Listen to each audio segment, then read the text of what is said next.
යේසුස් වහන්සේ අල්ගයෙහි වැඩ වසනා යානිනි අපගේ ගෞරව වේවා නාමයට ඔබේ ස්වර්ගයෙහි වැඩ වසනා යානිනි අපගේ ගෞරව වේවා නාමයට ඔබේ. ආයුබෝවන්. අපි හැමෝම අසා ඇති චරිතයක් වන යේසුස් වහන්සේ කියන්නේ කවුද? ස්වර්ගයෙහි මෙන් පොළොවෙහි කැමැත්ත ඉටුවී ඔබේ පැමිණේවා රාජ්‍යය ඔබේ ස්වර්ගයෙහි මෙන් පොළොවෙහි කැමැත්ත ඉටුවී ඔබේ පැමිණේවා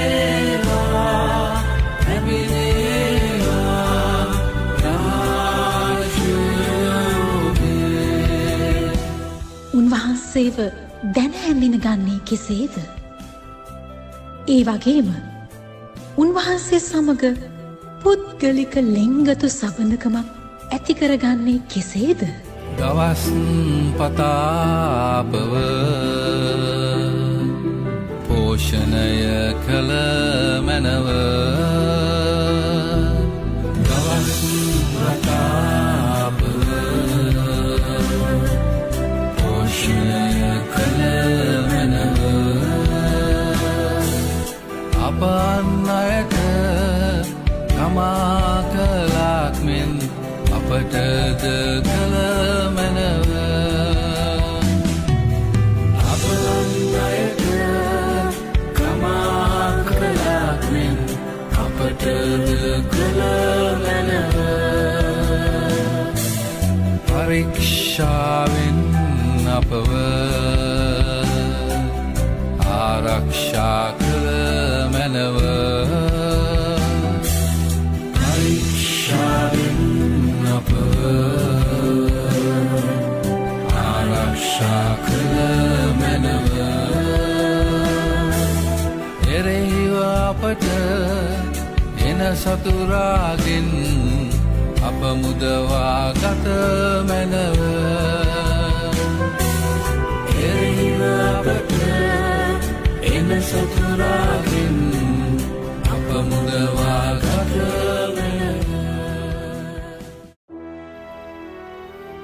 කවුද මේ යේසුස් වහන්සේ කියන සංවාද මාලාවේ අද 89 වෙනි සංවාදය. මේට පෙරටුව තිබූ සංවාද කිහිපයේදී අපි සාකච්ඡා කළ කරුණු නම් යේසුස් වහන්සේව අත්අඩංගුවට ගැනීම, උන්වහන්සේව පරීක්ෂාවට භාජනය කිරීම, ඒ නඩු ඇසීම, කුරුසිපත් වීම සහ ඉන් අනතුරු උන්වහන්සේ මළුන්ගෙන් නැගිටීම. අපි ඒ ගැන සාකච්ඡා කරා, සෑහෙන කරුණු දැනගත්තා. දැන් ඇත්තෙන්ම යේසුස් වහන්සේගේ මරණය දක්වා මනුස්ස වෙසකින් සිටි යේසුස් වහන්සේ ගැන තමයි අපි කතා කරේ. උන්වහන්සේගේ ජීවිතය, ඉගැන්වූ දේවල් වැනි කරුණු තමයි අපි කතා කරේ. උන්වහන්සේ කුරුසිපත් වී මරණයට යන තෙක්. දැන් අපි මේ අපේ අරමුණ මතක් කරගන්න ඕනේ. කවුද මේ යේසුස් වහන්සේ කියන සංවාද මාලාවේ අරමුණු දෙකක් තියෙනවා. පළවෙනි එක නම් කවුද උන්වහන්සේ කියන එක දැන හැඳින ගැනීම. මොන වගේ කෙනෙක්ද, මොනවද ඉගැන්වුවේ, මොනවද කළේ, මොනවද කරපු හාස්කම්, මෙවැනි දේවල් අපි සෑහෙන සංවාද කිහිපයකට සහභාගී වෙලා අධ්‍යයනයක් කරා. දෙවෙනි අරමුණ නම් එහෙම ඒ අපි හඳුනාගත් යේසුස් වහන්සේව පුද්ගලිකව ලෙන්ගතු සම්බන්ධකමකට සහභාගී කර ගැනීමයි. එහෙමත් නැත්නම් අපිට කියන්න පුළුවන් යේසුස් ක්‍රිස්තුස් වහන්සේ සමග පුද්ගලික ලෙන්ගතු සම්බන්ධකමක් ඇති කර ගැනීම. ඒක තමයි අරමුණ. මොකද යේසුස් වහන්සේ ගැන දැනගත්තට වැඩක් නැහැ. යේසුස් වහන්සේව දැනගත්තේ නැත්තම් ඒක හුදු අධ්‍යයනයක් පමණයි. නමුත් උන්වහන්සේව දැන හැඳිනගෙන උන්වහන්සේ සමග සම්බන්ධකමක් ඇති කරගත්තා කියන්නේ අපේ ජීවිත කාලයම උන්වහන්සේ සමග ගමන් කිරීම. ඉතින් මේක තමයි අපි කරුණු අපි මේ ගැන සාකච්ඡා කරා ඒ ක්‍රුසිපත්වෙන්තේ කාලෙත් එක්. අවසානයේදී අපි සාකච්ඡා කරා උන්වහන්සේ මලවුන්ගෙන් නැගිටීම ගැන. ඉතින් උන්වහන්සේ මලවුන්ගෙන් නැගිට්ටා. ඒක ඓතිහාසිකව සඳහන් වෙලා තියෙන කරුණක්. අපි ඒ ගැන වැඩි දුර මේ වෙලාවේදී කාලය ගත කරන්නේ නැහැ. නමුත් අපි දන්නවා ඒ සඳහන් වී තියෙන ලියකියලි වලට අනුව උන්වහන්සේ මලවුන්ගෙන් නැගිටලා දින 40ක් ඒ මහිමාන්විත ශරීරයෙන් දින 40ක් මේ ලෝකේ හිටියා කියන එක සාක්ෂි තියෙනවා. ඇත්තෙන්ම සඳහන් වෙනවා 500ක් පමණ අය උන්වහන්සේව දැක්කා, හමු වුණා, කතා කරා වගේ දේවල් තියෙනවා. ඉතින් අපි බලමු මේ ඉදිරි සංවාද කිහිපෙදී මෙසේ උන්වහන්සේ හමු වුණ අය නැත්නම් උන්වහන්සේ ඒ මලවුන්ගෙන් නැගිටලා උන්වහන්සේගේ මහිමාන්විත ශරීරයේ දුටු අය උන්වහන්සේ සමග කතා කරපු අය ගැන අපි පොඩ්ඩක් විමසලා බලමු. අපි ඉස්සෙල්ලම බලන්න යන්නේ මේ යේසුස් වහන්සේ මලවුන්ගෙන් නැගිට සැනින්ම මග්දලායා මරියාට පෙනීම. මග්දලායේ මරියාට පෙනීම. අපි දන්නවා මග්දලායේ මරියා කියන්නේ කාන්තාවක් යක්ෂ බලවේග විනින් බොහෝම පීඩාවට ලැබමින් යකුන් විසින් ඇය පාලනය කරමින් සිටි අයව යේසුස් වහන්සේ නිදහස් කරා. ඉතින් ඇය යේසුස් වහන්සේගේ හොඳම වහන්සේ අනුගමනය කරන කෙනෙක් බවට පත් වුණා. නිතරම ඇගේ මුළු ජීවිත කාලයම ගත කරේ ඉන්න අනතුරු යේසුස් වහන්සේ යන තැන්වල යන එක උන්වහන්සේට සේවය කිරීම. උන්වහන්සේගේ ගෝලයන් සමග එකතු වෙලා සේවය කිරීම. අපි දන්නවා උන්වහන්සේගේ අපි අර සඳහන් කරපු පිරිමි ගෝලයන්ට අමතරව ගැහැණු ස්ත්‍රීන් කිහිප දෙනෙක් ගොඩක් හිටියා ඒ සේවයට සහභාගී වෙලා. ඉතින් මේ මරියාව ගැන මග්දලායේ මරියා පෙනීම ගැන අපි දකිනවා යෝහන් සුභාරංචියේ 20 වෙනි පරිච්ඡේදයේ 11 වෙනි පදයේ සිට 18 දක්වා. 11 වෙනි පදයේ සිට 18 දක්වා. අපි හොඳයි කියවලා බලමු. නමුත් මරියා සොහොන්ගේ ළඟ පිටත හඬමින් සිටියාය. මෙසේ ඈ හඬන්නේ නැමී සොහොන්ගේ ඇතුළ බැලුවාය. අපි දන්නවා කාන්තාවන් කීප දෙනෙක් ආවා මෙතෙන්ට පැමිණියා ඒ මෘත ශරීරය සුවඳ ආලේප වලින් ආලේප කරන්න. අනිත් අය ගියා මරියා එතන නතර වී සිටියා මේ කියන හැටි. ඉතින් ඇය හඬමින් සොහොන්ගේ පෙදෙස බැලුවා. එවිට ඇය දුටු දෙයක් තමයි යේසුස් වහන්සේගේ ශරීරය තබන ලද ස්ථානයේ සුදු වස්ත්‍ර හඳනා ලද දේවදූතයන් දෙදෙනෙක් එක්කෙනෙක් හිස තිබූ තැනද එක්කෙනෙක් පාද තිබූ තැනද ඉඳගෙන ඉන්නවා දුටු අය. දැන් ඇය දැක්කා. දැන් බලන්න ඇය එළියේ ඉඳලා බලනවා. බලනකොට දැන් උන්වහන්සේගේ මෘත ශරීරය නැහැ. නමුත් ඒ තිබ්බ තැන හිස තිබ්බ තැනත් පාද තිබ්බ තැනත් මේ සුදු වස්ත්‍ර හැඳගත් දේවදූතයන් දෙදෙනෙක් ඉන්නවා දැක්කා. එකල ඔහු ස්ත්‍රිය මක් නිසා හඬනවාදයි ඇගින් ඇසුවෝ. ඇහුවා ඇයි මේ අඬන්නේ කියලා නේද? ඇහුවා ඉතින් අඬන නිසා. ඇය ඔවුන්ට කතා කොට කිව්වා මාගේ ස්වාමින් වහන්සේව අහක් කොටගෙන ගොස් කොතන තබන ලද්දේ මා නොදන්නා නිසායි කීවාය. දැන් මම දන්නවා මෙතන පුතු ශරීරය තියෙන්න ඕනේ, ශරීරය නැහැ. ඒ නොදන්නා නිසා තමයි මා මේ හඬන්නේ කියලා කිව්වා. එතෙන්දි තියෙනවා ඇත්තෙම වෙනත් සුභාරංචිවල සඳහන් වෙනවා ඔවුන් පිළිතුරු දුන්නා ඇයි මෙතන හොයන්නේ කියලා. නමුත් අපි දැනට අපි මේ යෝහන් සුභාරංචිය කියන දේ මතරන්දි සිටිමු. එහෙම කියලා ඇයි මෙහෙම කිව්වනේ ආරයට ආපසු හැරි යේසුස් වහන්සේ සිටිනවා දුටු අය. නමුත් ඒ යේසුස් වහන්සේ බව ඈ නොදන්නේය. දැන් බලන්න ඉතින්ද වෙච්ච දේ තමයි හැරලා බැලුවා කෙනෙක් ඉන්නවා. ඒ යේසුස් වහන්සේ. නමුත් ඇය ඒ බව දැනගත්තේ නැහැ. මොකද මේ සම්පූර්ණයෙන්ම රූපය පවන් වෙනස් වෙලා වගේනේ. ඉතින් එතනදී අහනවා යේසුස් වහන්සේ අහනවා ස්ත්‍රිය නුඹ මක් නිසා හඬනවාද? කවරෙකු සොයනවාදයි ඇගෙන් ඇසුසේක. දැන් මේවා ඇයි මේ අඬන්නේ? කවුද හොයන්නේ? කියලා අහනවා. දැන් මෙයා හිතුවෙන් මෙයා දන්නේ නැහැ මේ යේසුස් වහන්සේ කියලා. එයා හිතුවේ මේ උයන් ගොව්වා කියලා. උයන් පල්ලා ඉන්නේ ඌ මෙතන බලා ගන්න කෙනා වෙන්න ඇති කියලා. ඉතින් එයාගෙන් අහනවා ස්වාමීනි නුඹ උන්වහන්සේව ගෙන ගියා නම් උන්වහන්සේ කොතන තැබුවාද කියා මට කිව මැනව. මම උන්වහන්සේ ඉවත් කොටගෙන යමි කිව්වාය. මට කියන්න කොහෙද මේ මෘත ශරීරය තිබ්බේ? මට ඒක ගෙනහිල්ලා කළ යුතු දේවල් කරන්න පුළුවන් කියලා ඇය ඉල්ලා සිටිනවා. දැන් මෙතෙන්දී තමයි තාමත්ම සුන්දර දෙයක් වෙන්නේ. 16 වෙනි පදේ. යේසුස් වහන්සේ මරියා කියා ඇයට කීසේ. මරියා කියන නම කිව්වා. දැන් එතන හරි වැදගත් දෙයක් වෙන්නේ. ගොඩක් අයට කතා කරන්නේ මරියාට මරියාගේ නම කියලා අඬ ගැහුවා. තවත් තැනකදී යේසුස් වහන්සේ කිව්වා මාගේ බැටළුව මාගේ හඬ අසති උන් මා හඳුනති කියලා. නේද? දැන් අර හඳුනන්නේ නැති යේසුස් වහන්සේත් එක්ක කතා කරගෙන උයන් පල්ල කියලා. නමුත් මරියා කියලා කිව්ව සැනින් උන්වහන්සේ කිව්වා හෙබ්‍රේය භාෂාවෙන් කියලා තියෙන්නේ රබ්බෝනි උන්වහන්සේට කිව්වා. ඒ අර්ථය ආශාරිනිය හඳුනගත්ත එක පාරටම කටහඬ ඇසුණා විතරයි යේසුස් වහන්සේගේ ඇය එකෙනෙහිම අඳුනගත්තා. අර රූපයෙන් වෙනස් වෙලා මහිමාන්විත ශරීරය අරව මේව අඳුර ගන්න බැරි වුණා. නමුත් කටහඬ මරියා කියලා තමුන්ගේ නම කතා කරනකොට හඳුනාගත්තා. ඇත්තෙන්ම අර කලින් කී ආකාරයට යේසුස් වහන්සේ කලින් කියලා තිබ්බා. මාගේ බැටළුව මාගේ හඬ අසති ඔවුන් මාව හඳුනති කියලා නේද? අන්න ඒ නිසා ඒක පාඩම දැනගත්තා. ඉතින් රබ්බෝනි ආචාර්ය එහෙම තමයි ඒගොල්ලෝ කතා කරගෙන කාලේ කිව්වා. දැන් මේ අවස්ථාවේදී යේසුස් වහන්සේ කියනවා මට අත නොගසන්න. මක් නිසාද මම තාම පියාණන් වහන්සේට නොනැංගින්නේ? නමුත් මාගේ සහෝදරයන් ළඟට ගොස් මම මාගේ පියාණන් වහන්සේ හා නුඹලාගේ පියාණන් වහන්සේද මාගේ දෙවියන් වහන්සේ හා නුඹලාගේ දෙවියන් වහන්සේද වෙතට නගිමි ඔවුන්ට කියන්නේ ඈට කීසේක. දැන් බලන්න එතන කියන දේ අත තියන්න එපා. මම තාම දෙවියන් වහන්සේට ගියේ නෑ. මම ඒ තාම මේ සම්පූර්ණ කිරීමක් තියෙනවා.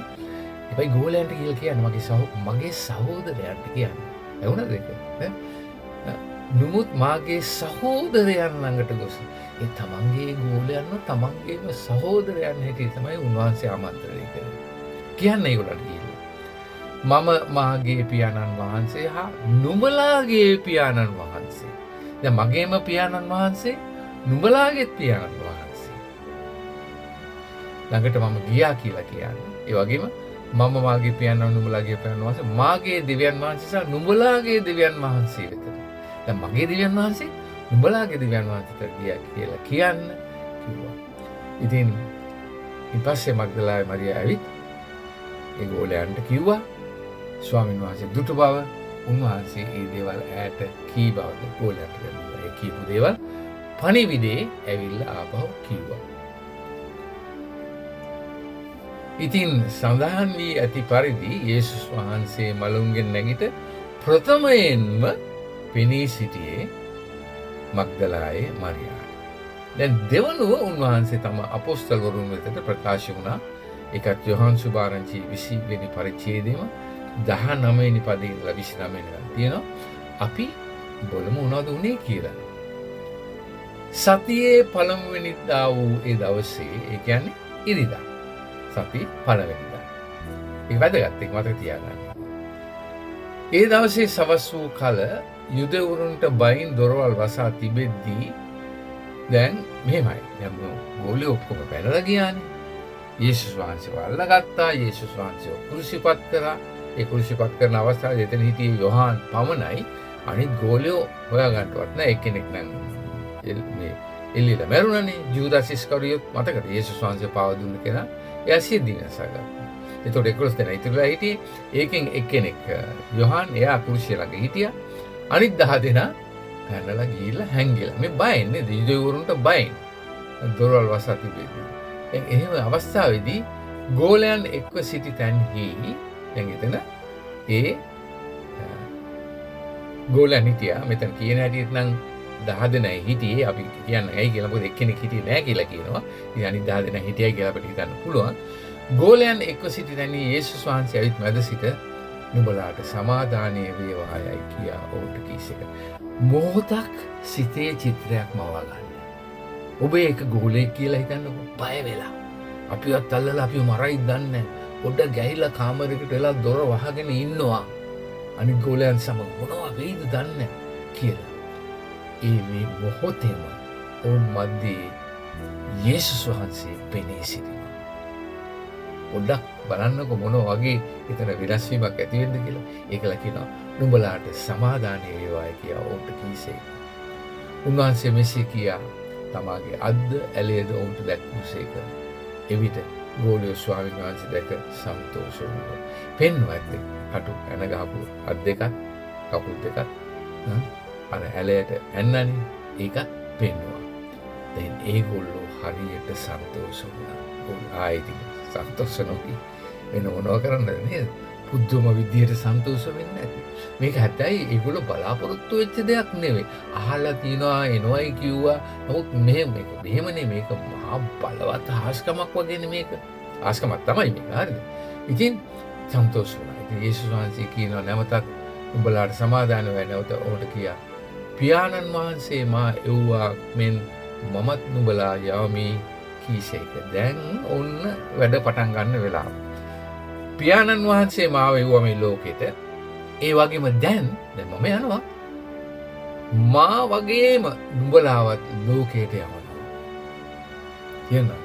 නුඹලාවත් ලෝකයට යවනවා. මගේ පණිවිඩය ගෙන යන්න. ඒක තමයි අරමුණ. මා පැමිණියේ යම් කිසි දෙයක් කරන්නද? මා පැමිණියේ ඇත්තම යේසුස් වහන්සේ මේ ලෝකෙට පැමිණියේ මේ දෙවියන් වහන්සේ, මෞංකාර දෙවියන් වහන්සේ සහ උන්වහන්සේගේ මැවිල්ල වෙන මිනිස්යා අතර තිබුවේ විරසකය නැතිකොට තේරුණාද? මිනිසාට දෙවියන් වහන්සේ වෙතට යන්නට දොර විවෘත කරලා දෙන්නේ. ඒක තමයි ඇත්තම කුරුසිපත් වීමෙන් සිද්ධ වුනේ. ඉතින් එහෙම ඒ නිසා දැන් උඹලාට මම මේ බලය දෙනවා කියලා මෙන්න මෙහෙම එකක් තියෙනවා. මේක නිකන් පොඩිවට තිබ්බට පොඩ්ඩක් තේරුම් ගන්න ඕනේ. හරිද? 22 වෙනි පදේ කියන්නේ උන්වහන්සේ මෙසේ කියා ඔවුන් දෙසට හුස්ම හෙලා ශුද්ධාත්මයාණන් පිළිගන්න කියලා කිව්වා. ඒක හරියට මෙහෙම කියන්න පුළුවන් නේ. ගෝලෝ ඉන්නවා හිතගෙන උන්වහන්සේ මැදින් ඉන්නවා. ඔවුන් දෙසට හුස්ම හෙලලා මේ හුළඟ වගේ හුස්ම හෙලලා කිව්වා ශුද්ධාත්මයාණන් පිළිගන්න කියලා. ඒ කියන්නේ හුස්ම තුලින් නිකන් ආඥාවක් කිව්වා ශුද්ධාත්මයාණන් පිළිගන්න කියලා. එවන පොඩ්ඩක් අපි බලමු මේ ශුද්ධාත්මයාණන් කියන කැලල ආපු නිසා. අපි දන්නවා නොදන්නවා නම් මේක තීරු ගන්නට ඉගෙන ගන්නට පුළුවන් වෙයි. මෞංකාර දෙවියන් වහන්සේ කියන්නේ එකම එක දෙවියන් වහන්සේ. නමුත් උන්වහන්සේ ත්‍රිඑක දෙවියන් වහන්සේ නැත්නම් ත්‍රිවිධයි කියන්න පුළුවන්. මෞංකාර දෙවියන් වහන්සේ පියාණන්, යේසුස් ක්‍රිස්තුස් වහන්සේ පුත්‍රයාණන්, වහන්සේ දෙවියන් වහන්සේගේ ආත්මය වන ශුද්ධාත්මයන් වහන්සේ කියන මේ ත්‍රිඑක දෙවියන් වහන්සේ තමයි. දැන් යේසුස් වහන්සේ ශරීරයෙන් මේ ලෝකෙ හිටිය දැන් උන්වහන්සේ යන්න ඕනේ. නමුත් මොකද මේ කලිනුත් කිව්වා උන්වලව තනි කරලා යන්නේ නැහැ කියලා. දැන් එහෙමනම් ශුද්ධාත්මයන් වහන්සේව ඔවුන්ට දීලා යන්නේ. දැන් කවුද මේ ශුද්ධාත්මයන් වහන්සේ කියන්නේ? දෙවියන් වහන්සේගේ ආත්මය, යේසුස් වහන්සේගේ ආත්මය. දැන් කියන්නේ යේසුස් වහන්සේ ශාරීරිකව මේ ලෝකෙන් පිටත් වුණා. නමුත් ආත්මිකව මේ ලෝකේ රැඳුණා. ඒ තමයි ශුද්ධාත්මයන් වහන්සේ කියන්නේ. හරිද? ඒක අපි ඒ කියන්නේ වෙනම අධ්‍යයනයක් කරනවන්න ඕනේ වෙනම. නමුත් අන්න ඒක තමයි ඕනේ. ඉතින් යේසුස් වහන්සේගේ ආත්මය නුඹලට මන් දෙනවායි කියලා පිළිගන්න. අපි ඒක දකිනවා අනාගතයේදී වෙච්ච දෙයක්. ඒ තුලින් ඒ උන්වහන්සේගේ ශුද්ධාත්මයන් වහන්සේ ඕම් ගෝලයන් තුළට ඇවිල්ලා බලවත් ලෙස ක්‍රියා කරා කියන්නේ. දැන් අද පවා මේ ලෝකේ යේසුස් වහන්සේ අදහන්නා වූ අය, යේසුස් වහන්සේ සමග පුද්ගලික ලෙන්ගතු සම්බන්ධකමක් තිබෙන අය තුල උන්වහන්සේගේ ආත්මය වන ශුද්ධාත්මයන් වහන්සේ වැඩ සිටිනවා. ඒක ගැන අපිට පසුව කතා කරන්න පුළුවන්. හොඳයි. ඒකල උන්වහන්සේ කියනවා 23 වෙනි පදයේ යමෙකුගේ පව් නුඹලා කමා කරවුද ඒවා ඔවුන්ට කමා කරනු ලැබේ. යමෙකුගේ පව් නුඹලා කමා නොකරවුද ඒවා කමා කරනු නොලැබේ යයි ඔවුන්ට කීසේ. මේක ලොකු ආදයකට විවාදයකට එන්න පුළුවන් කරුණක්. ඉතින් අපි ඒ ගැන මේ අවස්ථාවේදී වැඩි කතා නොකරමු. මොකද අපිට එතකොට අපි ප්‍රධාන අරමුණ මේ හමු වෙච්ච අය ගැන කතා කරන්නේ. ඇත්තෙන්ම මේක කිව්වේ වැදගත්ම දේ උන්වහන්සේ කිව්වා සතුරාට පවා සමාව දෙන්න කියලා. හරිද? නමුත් ඒකේ වැදගත්කම තියෙන්නේ හැම කෙනෙකුටම සමාව දෙන්න කියන එක. හරි. දැන් 24 වෙනි පදයේ කියනවා යේසුස් වහන්සේ ආකල 12 දෙනාගෙන් එක්කෙනෙකු දිදිමුස් නම් තෝමස් ඔවුන් සමග නොසිටියෝයි. මං කියවන්නේ මුලින්ම මතකද? මෙතන හිටියේ 10 දෙනයි. එක්කෙනෙක් නැහැ. එයා කොහේ හරි ගිහිල්ලා. මෙතන හිටියේ 10 දෙනා. මේ හැම දෙයකම හේතුවක් තියෙනවා. හරිද? අපිට තේරෙන බලමු කවුද වෙන්නේ කියලා නේ. ඉතින් යා යේසුස් වහන්සේගේ මම හිටියේ නෑ තෝමස්. ඉතින් අනිත් ගෝලයා කිව්වා අපි ආවම අපි ස්වාමීන් වහන්සේ දුටුමි ඔවුන්ට කීවෝයි. නමුත් ඔවුන්ට කතා කොට උන්වහන්සේගේ අත්වල ඇන ලකුණු දැක ඒ ලකුණු වල මාගේ ඇඟිල්ල තබා උන්වහන්සේගේ ඇලෙහි මාගේ අත තබා බැලුවොත් මිස නැත්නම් විශ්වාස නොකරමි කීවේ. දැන් බලන්න මේක හේතුවක් තියෙනවා. මේක මෙතෙන් තියෙන අද පවා ලෝකේ මේ යේසුස් වහන්සේව විශ්වාස කරන්නට බැරි සෙනගක් ඉන්නවා. කොහොම නේ මොනවා කිව්වත් විශ්වාස කරන්නේ කියලා මේ වගේ කෙනෙක්. ඉතින් ඒ අයටත් උන්වහන්සේ යමක් කරાવી නේද? අපි දන්නවා බයිබලයේ බොහෝ තැන්වල දකිනවා උන්වහන්සේ පුද්ගලිකව ඒ මහිමාන්විත ශරීරයෙන් පෙනී ඉඳලා මිනිසුන්ව වෙනස් කරලා තියෙනවා. ඉතින් මෙයා කිව්වා නෑ මම විශ්වාස කරන්නේ නෑ. උඹලා හැම්බෙලා කතා කරා තමයි. ඉතින් කොහොම මම දැක්කේ නෑනේ. මට බෑ විශ්වාස කරන්න. දකින්නකම් විශ්වාස කරන්නේ නැහැ කියන එක තමයි එයා කිව්වේ. ඉතින් දැන් ඕන හම්බෙලා මේගොල්ලෝ කියලා ගියා. ඊට පස්සේ දවස් 8ක් යනකම් උන්වහන්සේ ගැන මොනවත් මෙතන සඳහන් වෙන්නේ නැහැ. දවස් 8ක් සෑහෙන කාලයක් නේද? ඉතින් 8 දවසකට පසු උන්වහන්සේගේ ගෝලයෝ නැවතත් ගේ ඇතුළෙහි සිටියෝ. 8 දවසකට පස්සේ ඉන්නකොට ඒ වෙලාවේ තෝමසුත් හිටියා. තෝමස්ද වුන් සමග සිටියේ. දැන් ඔක්කොම ඉන්නවා. 11 දෙනා ඉන්නවා මෙතන. වෙන අය ඉන්නේ ඇති. අත්නම් සඳහන් මේ ගෝලයෝ ඔක්කොම හිටියා. දොරවල් වසා තිබියේදී ඔන්න නැවතත් යේසුස් වහන්සේ ඇවිත් මැද සිට නුඹලාට සමාදානය වේවායි කීසේ. අර ඒ කලිම වගේ දැන් මේ කට්ටිය ඔක්කොම ඉන්නවා කාමරය ඇතුලේ. තෝමසුත් ඉන්නවා. අනිත් ඔක්කොම පීටර්, යොහාන්, ජේම්ස්, ඇන්ඩ්‍රූ මේ ඔක්කොම ඉන්නවා. එතන ඇවිල්ලා කියනවා නුඹලාට සමාදානය වේවායි කීසේ. මේක අපි මතක තියාගන්න දෙයක් තමයි යේසුස් වහන්සේ ඉන්නේ කොතනද? එතන සමාදානය. ඉතින් අපේ ජීවිතවල පවා වැදගත්. නේද? අපිට සමාදානය තියෙන්නේ යේසුස් වහන්සේ තුලයි. අපේ පෞල් මේ මනසේ ගැට නැති වෙලා අපේ ජීවිතේ නොයේ ප්‍රශ්න එන විට ඇත්තම අපේ සමාදානය තියෙන්නේ යේසුස් වහන්සේ තුල කියන එක අපි මතක තබා ගන්න. අපි උන්වහන්සේට යන්න ඕනේ අපේ සමාදානය. යන්න කියන්නේ ඇවිදගෙන යන්නේ උන්වහන්සේ විතරට අපි පිවිසෙන්න ඕනේ නේද? ඉතින් දැන් ඒ සාජුන තෝමස්ත් ඉන්නවා. ඉතින් බලන්න යේසුස් වහන්සේ මෙතන කරන ඒකල උන්වහන්සේ තෝමස්ට කතා කොට. දැන් තෝමස් කලින් කිව්වනේ ඇඟිල්ල දාන්න ඕනේ බලන්න ඕනේ අතගාල වරන්න කිව්වා. ඒ අවස්ථාවේ යේසුස් වහන්සේ එතන හිටියේ නැහැ. නමුත් උන්වහන්සේ ඔක්කොම දානවා.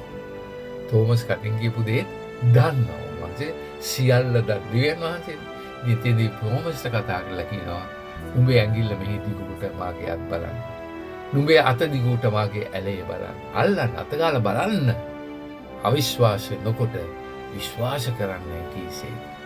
තෝමස් එන්න කිව්වනේ අතගාලා බලලා කියනකම් මම නම් විශ්වාස කරන්නේ නැහැ කියලා කිව්වනේ. ඇලේ අත තබලා බැලුවොත් මිස මම විශ්වාස කරන්නේ. ඔන්න එහෙනම් මං ඉන්නවද? අත තබ. දැන් මෙතෙන්දි වැදගත් දේ තමයි මේ යේසුස් වහන්සේව විශ්වාස කරන්න බැරි සෙනගට ඒ විශ්වාස කරන්න අවස්ථාවක් උන් ලබා දෙනවා. දැන් මෙහෙම අපි අන්ධ ලෙස විශ්වාස කරන්නත් හොඳ නැහැ. කවුරුත් කිව්ව පළියටම එහෙම බෑනේ. මේක ඇදහිල්ල කියන එක ඇතුළාන්තයෙන් එන්න ඕන දෙයක්. නිකන් කවුරුත් කිව්වට පිළිගන්න බෑ. ඔය දේවල් මේ අන්න අහලා දැන් දෙවියන් වහන්සේ ඉන්නවා මෙහි ඉන්නවා කියලා මිනිස්සු විශ්වාස කරන්නේ. ඒව බොරු. එහෙම නෙවෙයි.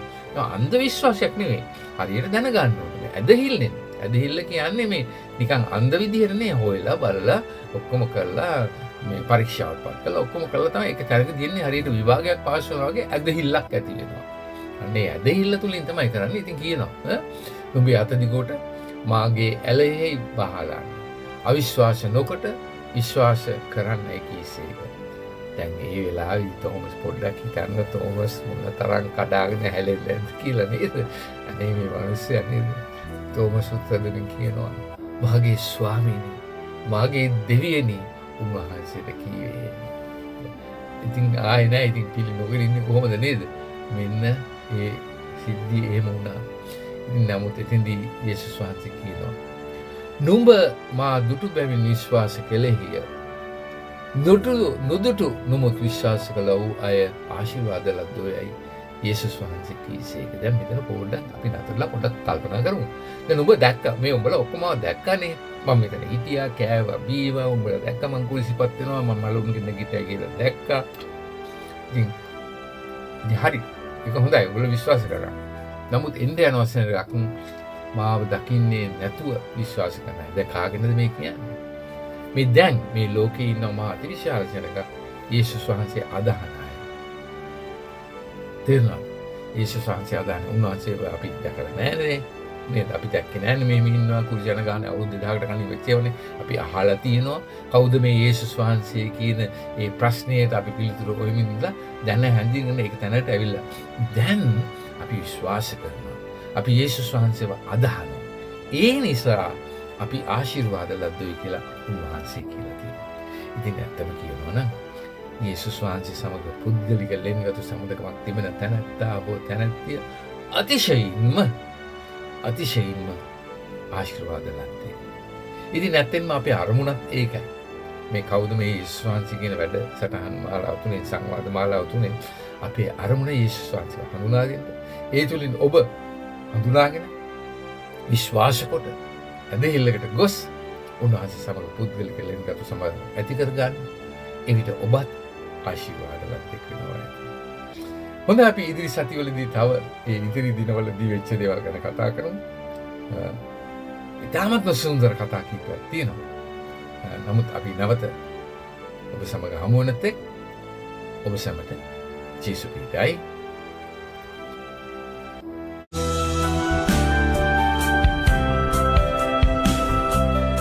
සවන් දුන්නා වූ ඔබට ආචාර්ය යොහාන් හේනටිගල වෙත යොමු කිරීම සඳහා ප්‍රශ්නයක් තිබෙනවා නම් WhatsApp voice message පණිවිඩයක් යොමු කළ හැකි. WhatsApp අංකය ධන ලකුණ 141672649. ඉංග්‍රීසි භාෂාවෙන් +14167260490.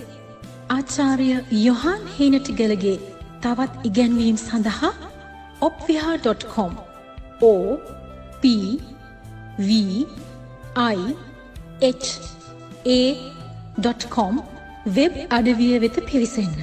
ඔබ සැමට ජේසු පිහිටයි.